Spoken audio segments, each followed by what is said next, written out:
Hello friends, எல்லோரும் எப்படி இருக்கீங்க? நல்லா இருக்கீங்களா? இன்றைக்கி வீடியோஸில் வந்து பார்த்தீங்கன்னா, எனக்கு ரொம்ப ரொம்ப பிடிச்ச கருவாட்டு குழம்பு தான் நான் வந்து செய்ய போகிறேன். அதுவும் முள்ளங்கி கத்திரிக்காய் போட்டு ரொம்ப சூப்பராக செய்ய போகிறோம். வாங்க வீடியோக்குள்ளே போகலாம்.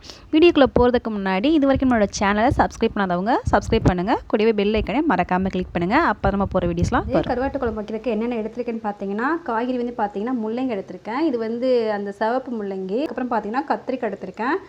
கத்திரிக்காய் போட்டு வைக்கும்போது சாப்பிட்றதுக்கு நல்லாயிருக்கும் சொல்லிட்டு நான் கத்திரிக்காய் எடுத்திருக்கேன். தக்காளி 2 எடுத்திருக்கேன்.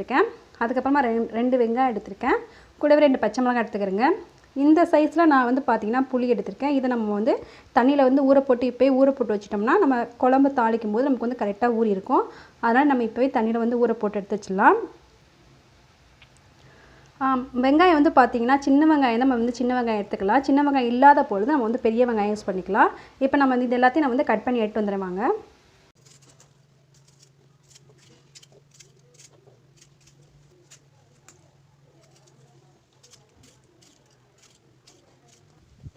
இப்போ வந்து பார்த்தீங்கன்னா, நான் தக்காளி வெங்காயமே கட் பண்ணிட்டேன். வெங்காயம் வந்து பாருங்கள், இந்த சைஸில் நான் ஒரு வெங்காயத்தை நல்லா பெரிய சைஸாக கட் பண்ணியிருக்கேன். அது கூடவே கொஞ்சமாக நான் வந்து சின்ன சின்னதாக பொடியாக கட் பண்ணியிருக்கேன். பச்சை மிளகாயை நல்லா நீல வாக்கில் 2ஆக கீறி போட்டிருக்கேன். அப்போ தான் நல்லா காரம்லாம் உள்ளே போய் சேரும், சாப்பிட்றதுக்கு நல்லாயிருக்கும். தக்காளியும் நம்ம வந்து பொடியாக கட் பண்ணியாச்சு. அடுத்து நம்ம வந்து முள்ளங்கி கத்திரிக்காயும் கட் பண்ணிடலாம். முள்ளங்கி வந்து தோல் சீவிட்டு கட் பண்ணிக்கலாம். கத்திரிக்காய் வந்து பார்த்திங்கன்னா நம்ம வந்து லாஸ்ட்டாக நம்ம வந்து கட் பண்ணிக்கலாம். நம்ம வந்து குழம்புலாம் தாளிக்கும் போது அப்போ அந்த கத்திரிக்காயை கட் பண்ணி போட்டோம்னா அந்த கத்திரிக்காய் வந்து காராமல் இருக்கும், சாப்பிட்றதுக்கும் நல்லாயிருக்கும்.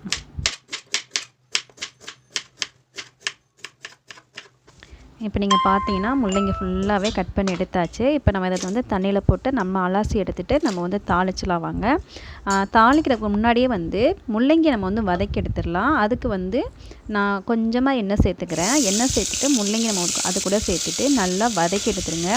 முள்ளங்கி வந்து பார்த்திங்கன்னா அது ஒரு ஸ்மெல் வரும். அது இந்த ஸ்மெல் வராமல் இருக்கிறதுக்கு நம்ம வந்து முன்னாடியே எண்ணெயில் வதக்கி எடுத்துட்டா அந்த ஸ்மெல் வந்து நமக்கு வந்து கண்டிப்பாக கிடைக்காது. அதனால் நான் வந்து வதக்கி எடுத்துட்டேன். அடுத்து நம்ம வந்து தாளிச்சிடலாம். தாளிக்கிறதுக்கு வந்து பார்த்திங்கன்னா அதே மண் சட்டியில் நான் வந்து எக்ஸ்ட்ரா கொஞ்சம் எண்ணெய் சேர்த்துக்கிறேன். எண்ணெய் சேர்த்துட்டு 1/2 ஸ்பூன் அளவுக்கு வெந்தயம் சேர்த்துக்குங்க. அதுக்கப்புறமா 1/2 ஸ்பூன் அளவுக்கு சீரகம் சேர்த்துக்கலாம். 2ஆக கட் பண்ணி வச்சுக்க 2 பச்சை மிளகாய் சேர்த்துடலாம். வதங்கினதுக்கப்புறமா பெரிய வெங்காயத்தை ஃபஸ்ட் நம்ம போட்டு நல்லா வதக்கி எடுத்துருங்க. இந்த வெங்காயம் முழுசாக போடும்போது நம்ம சாப்பிட்றதுக்கு வந்து நல்லா வெங்காயத்தை எடுத்து சாப்பிட்றதுக்கு நல்லாயிருக்கும். அதனால தான் நான் வந்து பெருசாக போட்டிருக்கேன். அதுக்கப்புறமா கட் பண்ண சின்ன வெங்காயத்தை சேர்த்துருக்கேன். அது கூட சேர்த்து உப்பு சேர்த்து நல்லா வதக்கி எடுத்துடலாம். ஓரளவுக்கு நல்லா வதங்கி வந்ததுக்கப்புறமா நம்ம வந்து தக்காளி சேர்த்துக்கலாம். இதெல்லாம் சேர்த்துட்டு நல்லா கொலைய வேகட்டும், வதங்கி வரட்டும். அதுக்குள்ளே நம்ம போய் கருவாடை வந்து நம்ம வந்து கழுவி எடுத்துடலாம். கருவாடை வந்து கழுவுக்க முன்னாடியே நான் வந்து தண்ணியில் ஊற போட்டுட்டேன். அதோட உப்பும் நமக்கு வந்து போயிடும். அந்த கருவாடை அலசுறதுக்கு ரொம்ப ஈஸியாக இருந்துட்டு முன்னாடியே போட்டேன். இவ்வளோ தான் கருவாடு எனக்கு கிடச்சிது. இது வந்து 20 ரூபாய்க்கு நான் கடையில் வாங்கினது. வாழை கருவாடு தான். மண்டை தேவைன்னா போட்டுடலாம், இல்லைன்னா விட்டுலாம். இப்போ நீங்கள் வந்து பார்த்தீங்கன்னா இது நல்லாவே வதங்கி வந்துருச்சு. தக்காளி வந்து பார்த்திங்கன்னா ஓரளவுக்கு நல்லா கொலைய வதங்கிருச்சு. இந்த டைமில் நம்ம வந்து கத்திரிக்காயை கட் பண்ணி சேர்த்துக்கணும். இந்த டைமில் கட் பண்ணால் தான் கரெக்டாக இருக்கும். கத்திரிக்காய் சேர்த்துருங்க. அதுக்கப்புறமா நம்ம வதக்கி வச்சுருக்க முள்ளங்கியும் சேர்த்துடலாம். சேர்த்துட்டு லைட்டாக 2யுமே வதக்கி எடுத்துருங்க.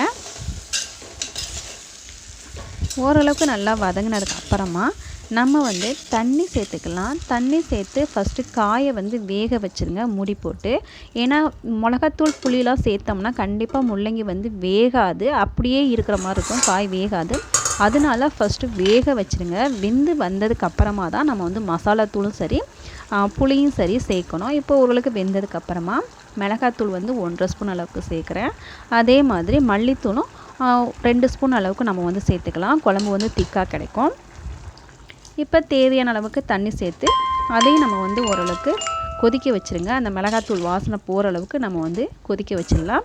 இதே காய் நல்லா வெந்திருந்தால் இந்த டைமில் நம்ம வந்து புளியும் சேர்த்துக்கலாம். காய் கொஞ்சம் வேகலை அப்படின்னா அதுக்கப்புறமா நம்ம வந்து புளி சேர்த்துக்கலாம். பாருங்கள், காய் ஓரளவுக்கு நல்லா வெந்து வந்துருச்சு.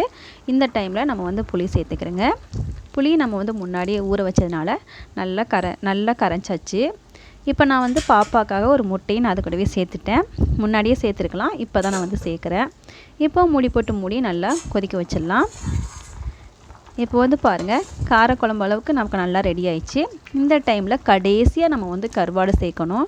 கடைசியாக கருவாடு சேர்த்தா தான் கருவாடு வந்து குழஞ்சி போகாமல் இருக்கும். நம்ம சாப்பிட்றதுக்கு நல்லாயிருக்கும். இப்போ தேவையான உப்பு சேர்த்துக்கிறேங்க. உப்பு வந்து பார்த்திங்கன்னா நிறையா சேர்க்காதீங்க, ஏன்னா கருவாடில் நமக்கு வந்து உப்பு சேர்த்துருப்பாங்க. அதனால நம்ம எப்போவுமே கருவாடு குழம்பு வைக்கும்போது கம்மியாக தான் நீங்கள் உப்பு சேர்த்துக்கணும், இல்லைன்னா உப்பு கரிக்க ஆரம்பிச்சிடும். முட்டை ஓரளவுக்கு வந்து பார்த்திங்கன்னா நல்லா வெந்துருச்சு.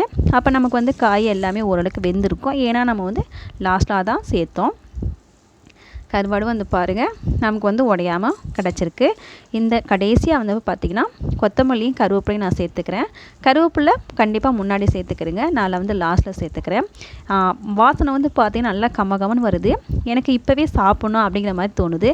கண்டிப்பாக நீங்களும் வீட்டில் வந்து ட்ரை பண்ணி பாருங்கள், செம்ம சூப்பராக இருக்கும். எனக்கு ரொம்ப ரொம்ப பிடிச்ச கருவாட்டு குழம்பு நான் வந்து ரெடி பண்ணிவிட்டேன். நீங்களும் ட்ரை பண்ணி பார்த்துட்டு எப்படி இருக்குன்னு சொல்லுங்கள்.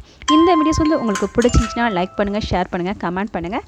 நம்ம சேனலை சப்ஸ்கிரைப் பண்ண மறக்காதீங்க.